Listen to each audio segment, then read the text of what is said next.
Okay, back where we left off, I was saying this is really sneaky.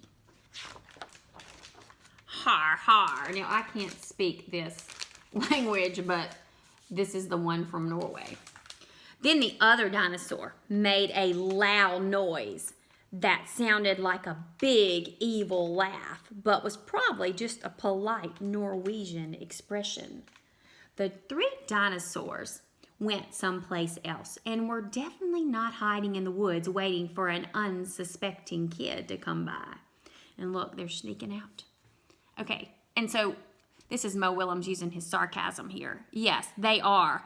They are waiting. They are wanting a kid to come by. That's why they did all these things. Sure enough, 5 minutes later, a poorly supervised little girl came traipsing along, and there she is.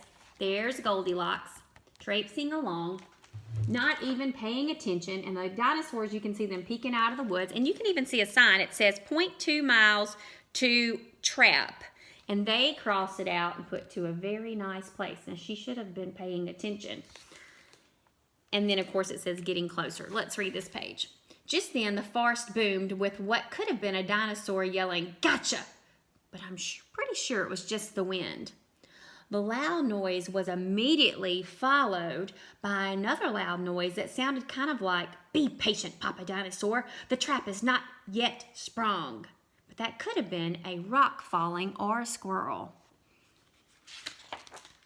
Either way, Goldilocks was not the type of girl who listened to anyone or anything. For example, Goldilocks never listened to warnings about the dangers of barging into strange, enormous houses. So as soon as Goldilocks came across a strange, enormous house, she barged right in. Look, it says, "Welcome, he." She didn't even look. She just barged right in. That's not very, very smart to go in a stranger's home. Inside, Goldilocks immediately smelled the 3 bowls of delicious chocolate pudding. "Mmm," said Goldilocks, "that chocolate pudding smells delicious. If only I could get all the way up to the top of that counter." Then Goldilocks noticed a very tall ladder that just happened to be there, and certainly wasn't left on purpose. It was left on purpose. Goldilocks climbed up the ladder and found herself face to face with 3 gigantic bowls of chocolate pudding. Look at her. She's determined. The first bowl of chocolate pudding was too hot, but Goldilocks ate it anyway. Because, hey, it's chocolate pudding, right? The second bowl of chocolate pudding was too cold. But who cares about temperatures when you've got a big bowl of chocolate pudding?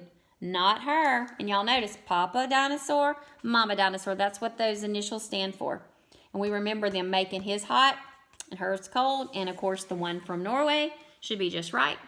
The third bowl of chocolate pudding was just right.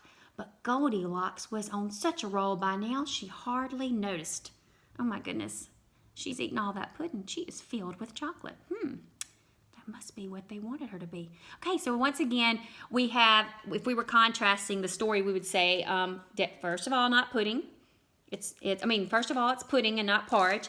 Second of all, did she eat all the porridge of each one of the bears? No, but she definitely has eaten almost all of theirs. So this is a big difference here. She is eating all of their chocolate pudding. Soon, Goldilocks was stuffed like one of those delicious chocolate-filled little girl bonbons, which, by the way, are totally not the favorite things in the whole world for hungry dinosaurs. Yeah. And look. See? Pigeon. Tired and groggy from eating, Goldilocks noticed 3 chairs in the living room, so she climbed down the ladder and walked out of the kitchen. The first chair was too tall. The second chair was too tall. But the third chair, and normally this is where the boys and girls would say, just right, just like in the other book. But this is not the other book. This is a Mo Willems book. And we have a too tall chair and a too tall chair. So guess what? The third chair was too tall. Not just right, too tall. Goldilocks wasn't going to climb that high just to sit in some chair. So she hiked over to the bedroom. Okay, so see, that part's the same. She tried the food, the chairs, and then now she's going to the beds. When she got there, Goldilocks noticed the beds were also gigantically big. "What is going on around here?" groaned the exhausted girl. "The bears that live here must be nuts." "Oh, Goldilocks, you are in the wrong story, girl. This is not about the bears. This is about the dinosaurs." I wish she could listen to me. And I wish she could just really think a little harder here, and she might put it all together. Because if you didn't notice, the very beginning of the story, it says "Home Sweet Dinosaur Home." She could have seen that. But she's too busy eating and trying out their chairs. Just then, the room filled with a loud booming noise. That was either a passing truck or a dinosaur gloating. "A few more minutes and she'll be asleep. Delicious chocolate-filled little girl bonbons are yummier when they're rested." And look, she's thinking. I think she hears them. I don't know. Even a little girl who never listens to anyone or anything had to hear that. Look, there's a little doll that looks like Goldilocks. You see the dinosaurs looking in? Goldilocks took a minute to stop and think, which was longer than she was used to stopping and thinking. Look, there's that sign we looked at. "Hey," she told herself, "this isn't some bear's house. This is some dinosaur's house." Say what you like about Goldilocks, but she was no fool. As quickly as she could, she ran to the back door and got out of there. It says, wipe your talons. She went out the back door, boys and girls. Good job, Goldilocks. Get out of there. Just then, a loud plane flew over, which sounded pretty much like a trio of dinosaurs yelling, "Now!" or "Charge!" or the Norwegian expression for "chewy bonbon time." Suddenly, and completely coincidentally, the three dinosaurs rushed through the front door. And boys and girls, the pigeon and a dinosaur lamp, that's cute. But they were too late. They didn't get her, did they? Goldilocks was gone, and all that was left in the house were three disappointed dinosaurs. Disappointed, he's crying. The end.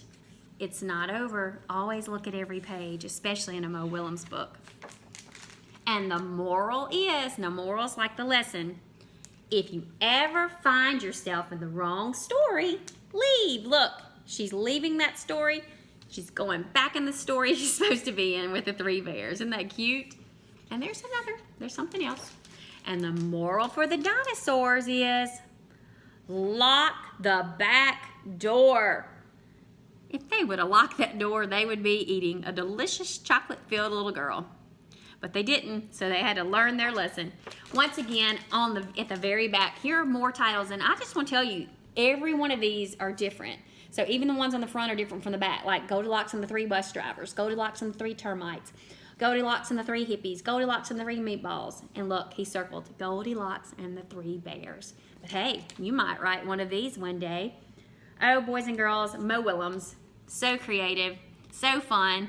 I love his versions of Goldilocks, and I hope you enjoyed comparing and contrasting those today with our classic version. And I'll see you next time.